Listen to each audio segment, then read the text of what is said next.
ایک سوال جو عموماً لوگ کرتے ہیں کہ دیکھیں آپ خود بتاتے ہیں کہ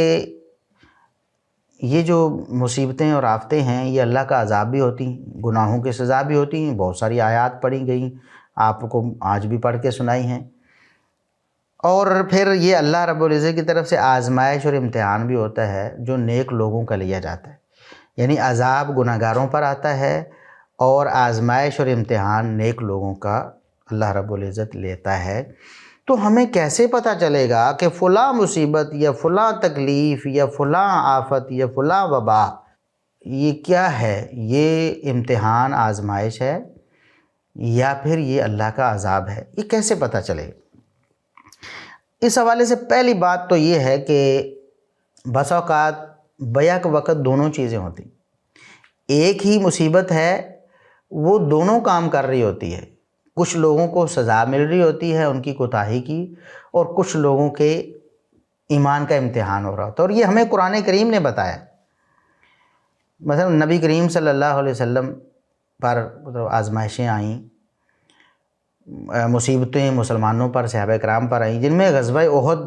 بہت بڑی آزمائش، بہت بڑی آپ کہیں کہ تکلیف مسلمانوں کو آئی۔ کیا ہوا کہ نبی کریم صلی اللہ علیہ وسلم نے کچھ صحابہ کرام کی ڈیوٹی لگائی کہ آپ نے اس جگہ کو نہیں چھوڑنا، تو نبی کریم صلی اللہ علیہ وسلم کے اس حکم کو انہوں نے صحیح طور پر سمجھا نہیں۔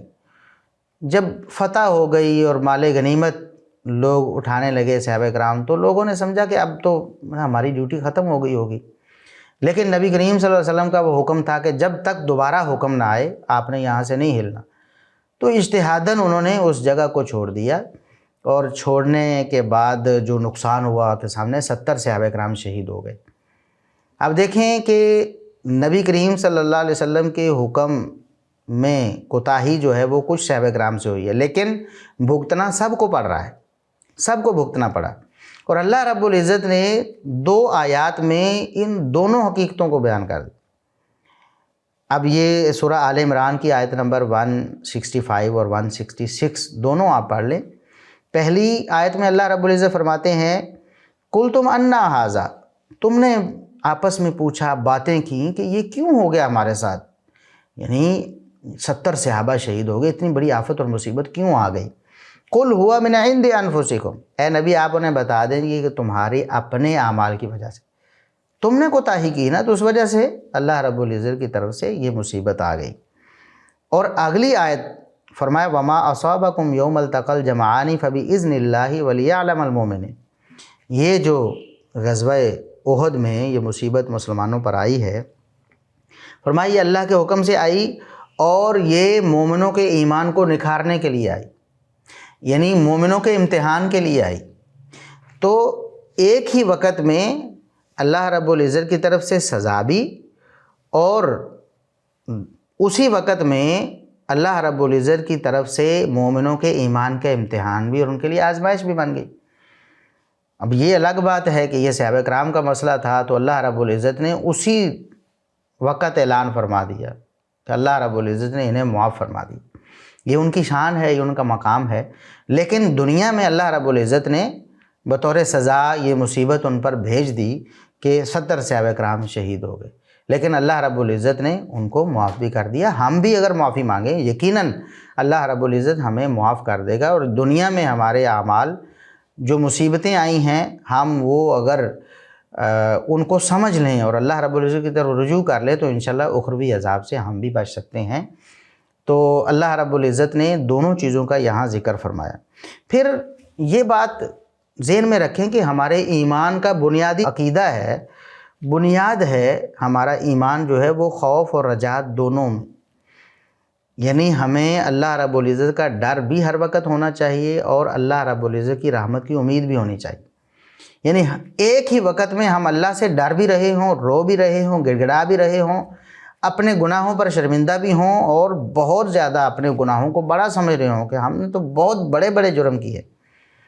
کہیں اللہ رب العزت ان جرائم کی وجہ سے ہمیں جہنم میں نہ ڈال دے، اور اس کے ساتھ ساتھ اللہ رب العزت کی رحمت کی امید بھی رکھنی، نا امید نہیں ہونا کہ میں نے اتنے بڑے جرم کیے اب تو میں بخشا نہیں جا سکتا، امید کو بھی قائم رکھنا ہے اور اللہ رب العزت کے خوف کو بھی قائم رکھنا ہے۔ یہ دونوں چیزیں ہیں جو ہمارے پاس موجود ہونی چاہیے۔ اب ایک مسلمان کس طرح جو واقعی اللہ سے ڈرتا ہے وہ کیسے سمجھ سکتا ہے کہ میں تو اتنا پاک ہوں، میں اتنا پوتر ہوں کہ مجھ پر تو اللہ کا عذاب آ ہی نہیں سکتا۔ اب مثال کے طور پر یہ سیلاب آیا ہے، زلزلہ آیا ہے، کسی کا نقصان ہوا ہے، اب وہ کیسے یہ سمجھ لے، ایک مسلمان اپنے آپ کو سمجھ لے کہ میں بہت بڑا متقی ہوں، میں بہت بڑا پرہیزگار ہوں، میرے اوپر اللہ کا عذاب کیسے آ سکتا ہے؟ جبکہ محمد الرسول اللہ صلی اللہ علیہ وسلم ایک دن میں 70 دفعہ بلکہ 100 دفعہ کے الفاظ بھی ہیں۔ صحیح مسلم میں، صحیح بخاری میں 70 دفعہ کے الفاظ ہیں، صحیح مسلم میں 100 دفعہ کے الفاظ ہیں کہ میں 100 دفعہ ایک دن میں اللہ رب العزت سے معافی مانگتا ہوں۔ حالانکہ اللہ رب العزت نے نبی کریم صلی اللہ علیہ وسلم کو یہ بشارت سنا دی ہوئی ہے کہ آپ کے ذمہ کوئی گناہ نہیں، لِيَغْفِرَ لَكَ اللَّهُ مَا تَقَدَّمَ مِن ذَنبِكَ وَمَا تَأَخَّرَ۔ اللہ رب العزت نے بشارتیں سنا دی ہیں، لیکن اس کے باوجود 100 دفعہ اللہ رب العزت سے نبی کریم صلی اللہ علیہ وسلم معافی مانگ رہے ہیں۔ صحابہ کرام کو جنتوں کی بشارتیں مل گئیں، ابو بکر، عمر، عثمان، علی، طلحہ، زبیر، سعد، سعید،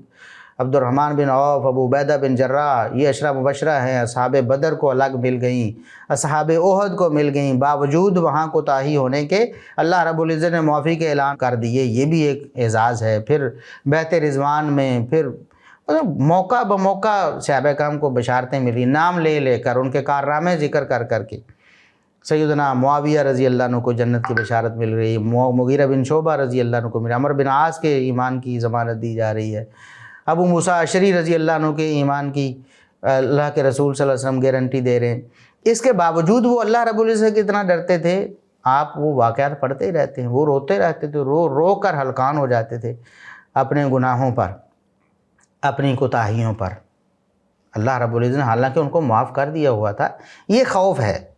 تو جب نبی کریم صلی اللہ علیہ وسلم اور صحابہ کرام میں اتنا خوف ہے تو ہم اتنے بے خوف کیسے ہو سکتے ہیں؟ ایک مسلمان کہ وہ کہے کہ نہیں یہ آزمائش ہے، یہ عذاب نہیں ہو سکتا۔ بھئی ہم نے اس کو عذاب ہی سمجھنا ہے، کیونکہ ہم گناہ گار ہیں۔ کسی ایک گناہ کی بھی اللہ رب العزت پکڑ کر سکتا ہے، معاف کرے، بہت اعلیٰ ہے ہمارے لیے، بہت اچھا ہے اللہ رب العزت، ہمیں امید بھی ایسی ہے کہ اللہ معاف کرے گا۔ لیکن اگر اللہ پکڑ کر لے تو ہم بچ نہیں سکتے، اس لیے ہمیں یہی سمجھنا چاہیے کہ یہ اللہ کا عذاب ہے۔ اور نبی کریم صلی اللہ علیہ وسلم ہر نماز میں گڑ گڑا کر دعائیں کرتے ہیں، جیسا کہ صحیح مسلم میں ہے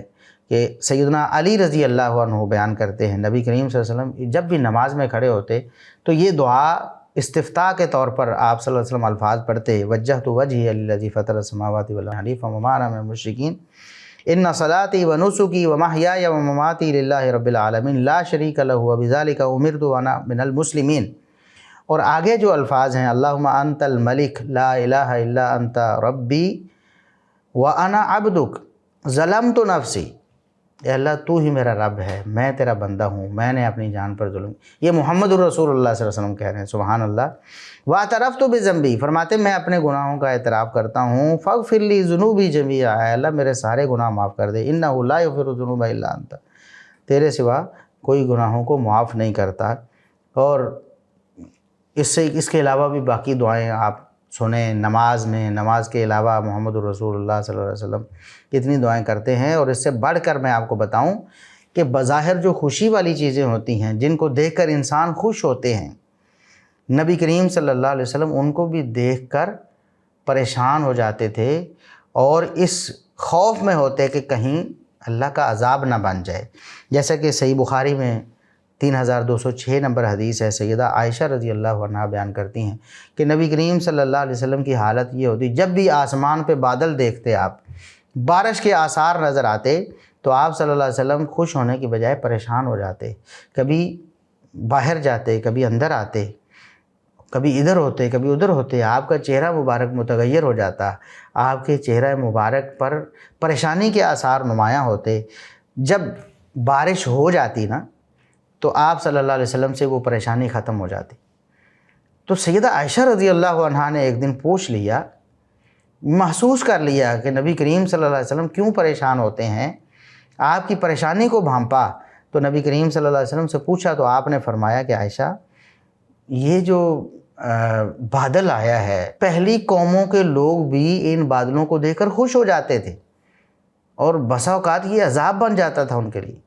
اور پھر نبی کریم صلی اللہ علیہ وسلم نے فرمایا کہ وہ جو سورہ احقاف میں اللہ رب العزت نے فرمایا فَلَمَّا رَأَوْهُ عَارِضًا مُسْتَقْبِلَ أَوْدِيَتِهِمْ قَالُوا هَٰذَا عَارِضٌ مُمْطِرُنَا، جب وہ انہوں نے بادلوں کو دیکھا انہوں نے کہا تو بارش آنے والی ہے، خوشی سے وہ نہال ہو گئے، لیکن وہ بارش ان کے لیے عذاب ثابت ہوئی۔ تو ابھی دیکھ لیں یہ بارشیں ہمارے لیے عذاب نہیں بن گئی تھیں۔ تو نبی کریم صلی اللہ علیہ وسلم بظاہر جو خوشی والے اسباب ہیں ان کو بھی دیکھ کر اللہ سے معافیاں مانگتے، پریشان ہوتے، دعائیں کرتے کہ کہیں یہ عذاب نہ بن جائے، اور ہم عذاب کو بھی دیکھ کر یہ ثابت کرنے پر تلے ہوتے ہیں کہ نہیں نہیں ہمارے لیے تو یہ آزمائش ہی ہے۔ بھی نیک لوگوں کے لیے آزمائش ہوتی ہے، لیکن میں اپنے آپ کو کس طرح اور آپ اپنے آپ کو کس طرح سمجھ سکتے ہیں کہ میں بڑا نیک ہوں اور میرے اوپر یہ عذاب نہیں آزمائش ہے؟ سبحان اللہ۔ تو بہرحال ہمیں ہمیشہ اللہ رب العزت کے عذاب سے ڈرنا چاہیے اور اپنے گناہوں کی معافی اللہ رب العزت سے مانگنی چاہیے، اور ان آفات اور مصیبتوں کو اپنے گناہوں کا نتیجہ سمجھنا چاہیے۔ یہ اللہ رب العزت سے خوف کا تقاضا ہے، اور ساتھ ساتھ پھر اللہ رب العزت سے امید بھی رکھنی چاہیے کہ وہ ہمارے گناہوں کو معاف بھی کرے گا۔ اس دنیا میں جو آفتیں مصیبتیں آ گئیں ان کی وجہ سے اللہ رب العزت ہماری آخرت بہتر کر دے گا، ہمارے درجات کی بلندی کا سبب بنیں گی یہ ساری چیزیں۔ اللہ سے دعا ہے کہ اللہ رب العزت ہمیں قرآن و سنت کی تعلیمات کو سمجھنے اور اسی کے مطابق ہمیں عمل کرنے کی توفیق عطا فرمائے، اور اپنے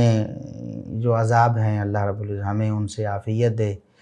اور ابھی جو مصیبت ہمارے ملک میں آئی ہوئی ہے اللہ رب العزت ہمارے جو بھائی اس میں مبتلا ہیں ان کو بھی جلد از جلد اس مصیبت سے نکالے، ان کے جو نقصان ہوئے ہیں اللہ رب العزت ان کو پورا کرے۔ اللہ رب العزت قادر ہے، اللہ رب العزت ان کو دوبارہ خوشیاں نصیب کرے، اور اللہ رب العزت ہمیں ہمیشہ اپنے عذاب سے محفوظ رکھے۔